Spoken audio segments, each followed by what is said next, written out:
Gary, what's up, buddy? How are you? Life is good, man. Thank you so much for your email. I have a lot of empathy what it takes to send an email like that, and so I appreciate the feedback.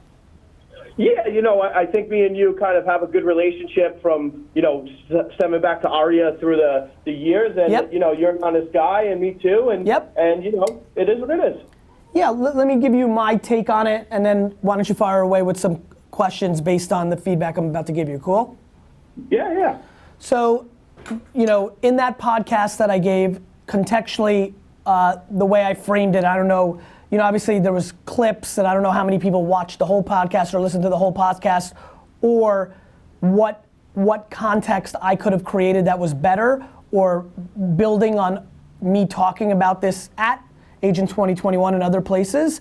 It is deeply my opinion that the amount that far too many people in their 20s and 30s maximize their down payment on a home, right? Leaving them with no liquid to be able to do things with them. And if they are like me, like I said, right?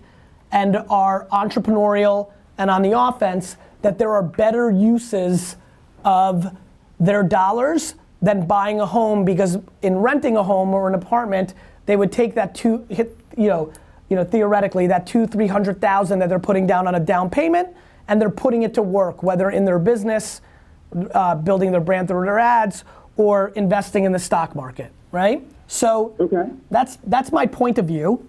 Obviously, in lieu of the way you wrote the email, a couple things. Number one, Agent 2021. First of all, I think probably the most important part of this, brother, is I don't think that my opinion is A, covering most people, B, it's not necessarily right. It's my hypothesis of where the world's going, not how the world acted in the past, right? Number two, I'm in advertising. I have a $200 million advertising company, and every single piece of content that I put out that you see, 99.9% of my customers do not agree with me on. I'm definitely, just so you know, I'm definitely not one of those people. Obviously, I follow you, I watch you, we've interacted before. Yep. I believe in a lot of the shit you say. And to be honest, I think that you're right as far as if you're an entrepreneur in your 20s or 30s, that there is, you could live at home and stay with mom and dad and invest. Or by the way, my point is, I think there's going to be an interesting emerging opportunity for people to rent homes versus buying them, right? 100%. Now, I mean, I live in Miami, and all of the ground up developments that didn't break ground, they changed to the rental market. That's right. I mean, it is what it is. It's the time. I think in hindsight, the big miss was the way it was positioned by me. The way we positioned it as a micro clip, not having full context. That's on me, right? Like, this is where every T and I has to be crossed in my environment these days, because if I'm not contextualizing, then it becomes a mass thing. I mean, to be frank, this point of view that Chris took, that you're saying in the email, that like, why would I take people's money at a conference, that I don't believe that my personal opinion on home buying to a small subset of America has anything to do with what I should bring in value to an audience at an event in a ticket price form, right? That, to me, there's literally no connection. I have empathy. Look, here's what, this thought, and I've read all the feedback from all the real estate agents on private forums, using my accounts, to back chatter. This thought that I'm endangering people's livelihood is the single greatest compliment of my career. I mean, that's laughable. So. I don't have 0.000000001% influence on the masses on their home buying strategy. So go ahead. I think you definitely have a great influence on people. I think people take your opinion. You're definitely not a cult kind of guy, but people definitely take your opinion and use it. The one thing I want to point out is, you said 200,000. I think that I'm not harping on that, but that accounts for New York City and Miami and the big markets, but not across America. You're right. No. So. By the way, look, to me, this is about a psychology, and I was speaking about me, right? So if you're Sally in rural Iowa and you're putting down $20,000, right, on a $100,000 home, and you've got my psychology, I'm fascinated based on back to your point, it doesn't have to be that big of a down payment. When the down payments are smaller, the multipliers are smaller too. So her $100,000 home, 10 years later, I'm fascinated by what happens if she pays rent instead and has that $16,000 to go to work. That's all. Yeah, no, and I'm not disagreeing with that. And it's all scalable, obviously, based on the market. New York City, obviously the prices, real estate investment, especially on the commercial side, has never shown a real downturn except for 2008, obviously. But, in the same sense, and I just didn't understand, and obviously you have to, because you're so big and an advertiser, that the things that you say might be taken out of context. And by the way, you'll appreciate this. I don't think we did a good enough job. This is actually a change that I've made on my team. The clip I'm fine with because my team's clipping and we're clipping. We need to be a little bit more thoughtful. We've had 2 incidents recently where I'm saying one thing at one point and then I'm wrapping my thoughts 17 minutes later, and we have to be thoughtful. On top of which, I post everything on every platform except my daily podcast on Instagram, where they take a clip and they post it. What we've been doing that I think really put me in a vulnerable spot was they are naming that meme and they're hyperbolizing. I'm looking at Jason right now.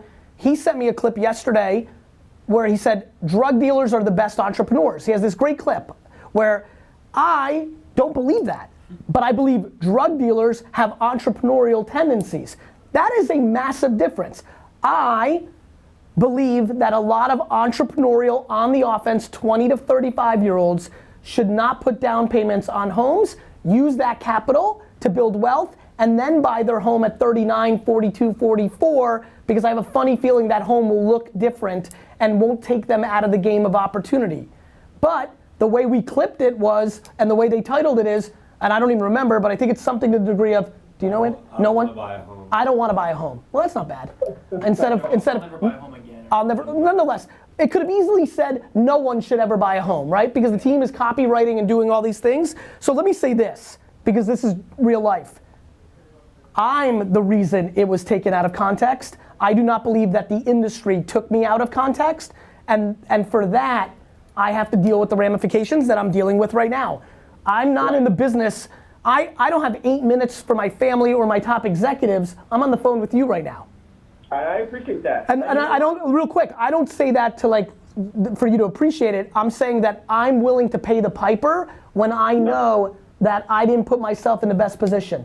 What did it? Right. So I titled the clip. This is Team Gary. This is when it was posted. No, it wasn't. There was a separate one on Twitter.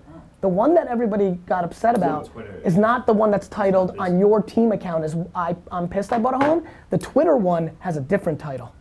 And more importantly, here's the biggest punchline.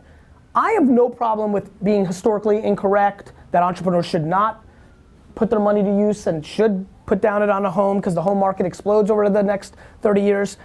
My biggest problem is that people viewed it as me trying to attack their livelihood and somehow ripping them off by throwing a conference. Do you know what I mean? Yeah, you know what, Gary, to be honest, I didn't think that at all. I was just confused, and I respect that. Honestly, I just think it was bad timing. I just think that, everybody was pumped up about age of 2021. Of course. But brother, did you listen to my keynote? I said it in the keynote that I don't think it's a good use of people's capital. Right, for entrepreneurs. That's right. So what I had the luxury of contextualizing it. So what's really interesting is, and others are using it for what they need to use it for, right? Yeah, I mean, listen, obviously cool. Everything can be. And by the way, the clip is literally titled, "I'm pissed I own a home." Yeah, I know.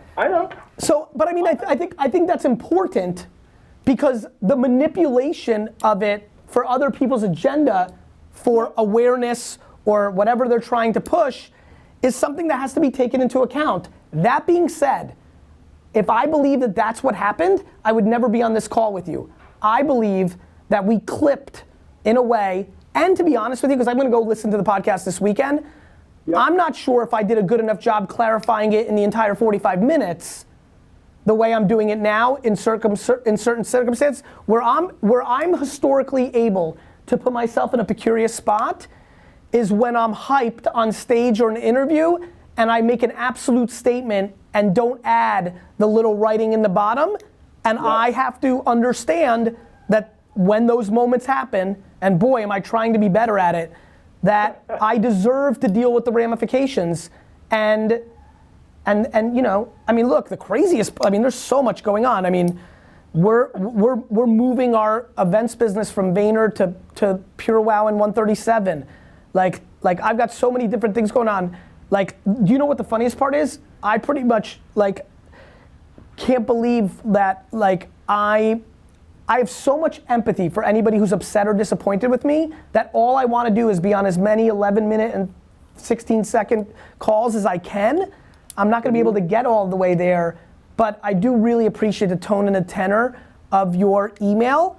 But I will say, like in your email, where it says like, hey, taking advantage of people for the ticket and things of that nature, I genuinely don't believe that's your feelings. That's why I'm calling you. It's not. It was in almost like almost rhetoric on why would you do this, because this is not what you do, right? Like that's yeah, you listen. Your email is like I couldn't believe in us more, I guess is the best thing I can say. I'm also fascinated by the ability for people to take an opinion that is a real opinion.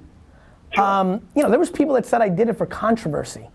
I was like, that's ridiculous, man. Because you know what? Those people are just trying to make a point, and they're angry or they're frustrated or whatever. They don't really know. Those are the people that are on the outside and don't really know that you don't do this shit for that reason. But there's a really interesting part, right? Like as you probably know, because now it's out there quite a bit. My sister's a real estate agent. Yep. You know, it was funny. Like I was talking to her. You know, this is now kind of not that this is blown over, but obviously 4 days ago this was much more white heat than it is today. So I was just talking to her normal life, I guess, is not on this issue. And then it got brought up again yesterday. And I said to her, I'm like, sis, I really believe in this. Like, you should really become educated on what high net worth or like people that actually do have money, what kind of homes they want to rent. Like I'm not saying this, I believe it. I believe that there will be a lot of 25, 20.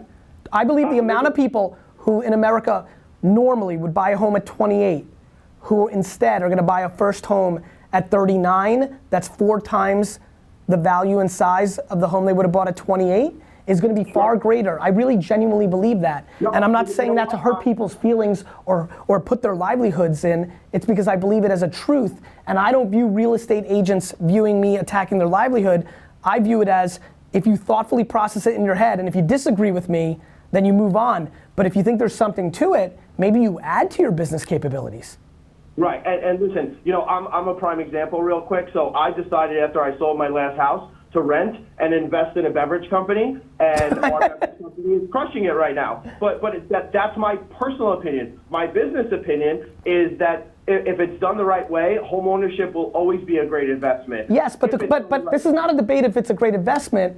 It's a debate of, instead of looking backwards of how it's been over the last 70 years, taking into account what the 20-year-olds of America are thinking today. Absolutely. I mean, and by the way, and you know, and I think you need to ask yourself in the mirror, if that's what you've done, is your business advice predicated on what's in your best financial vested interest? Because one of the things that I will tell you that I'm most proud of is when I shit on television commercials and programmatic banner ads, I'm losing tons of money. If people were thoughtful, truly thoughtful and non-emotional about what I did, they would understand the level of transparency. I did not consider, nor will I ever consider, the timing of Agent 2021 or anything else, because when I sell something, I say to myself, if somebody's gonna buy this bottle of wine, sneaker, ticket to a conference, or hire VaynerMedia, are they getting the value that they're paying for that? That's how I think about it. But I'm speaking my truth, not what makes me the most money. No, listen, I get that, and that's why what I put in the email is rhetoric, because I know that's not what you did it for. I just thought that it was taken out of context, and it wasn't centrified on you believing in your own opinions. Although you said I think that it went from there to kids shouldn't go to college, and it happened so fast that you didn't really get a chance to explain it in full tilt, and it was taken out of context. And by the way, that's on me, because guess what? I've had time now to create clarity on my college point of view, right? Yep. That if you're an entrepreneur and if your parents aren't paying for it and you're gonna collect $150,000 in debt, like, hey, please pay attention, you're gonna come out of the system. By the way, do you know how many people, instead of buying a home and putting $33,000 or $330,000 on a home, put it into a stock or put it into Bitcoin and it collapsed? So this is about self-awareness. My biggest problem, or let me phrase, the thing that's driving me is even a clarification within it, which is the following. And you know this better than I do. I've just been doing a lot of homework for the last 5 years. We have a culture where people maximize their down payment on a home. We live in a world where it is stunning to me how many people almost liquidate their entire bank account for that down payment. I agree with you. So to me, if you really hear in a thoughtful discussion, the amount of people that I wish if they had 200,000, right, instead of them, buying $1 million home, buying a $500,000 home so they can put a hundo down, and then on the other hundo do their side hustle or some of the things that I'm passionate about. If they're an entrepreneur, if they think or a good investor, or they think they can do other things with money, the reality is there's a lot of people that should be doing that. I'm an extreme entrepreneur. There's a reason I don't have safe investments in Wall Street, bonds, in real estate. It's because I want to be on the offense. It makes me happy.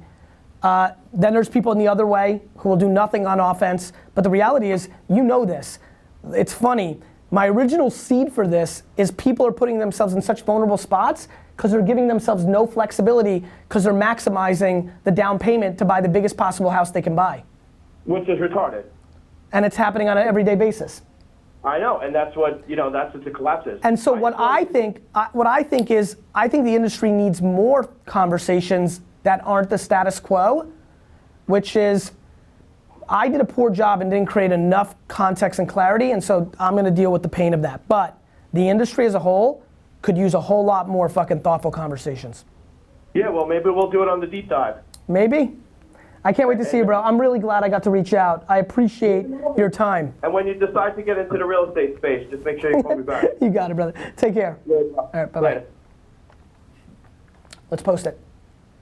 Everybody, I recorded that because I wanted to hit, the meta nature of my recording now, so I was able to have that combo and create some clarities on the lack of context, and context is absolutely what I believe in, and we've scaled very quickly, Andy, and so and by the way, this is not even on the team. That's a cop-out. I'm positive when I listen to the podcast on my way to NBA All-Star, I just remember the mood I was in. When I'm in that mood, showmanship, I'm leaving a sentence or two out that puts me in a vulnerable spot, and that happens in a lot of areas, and I've got to be better.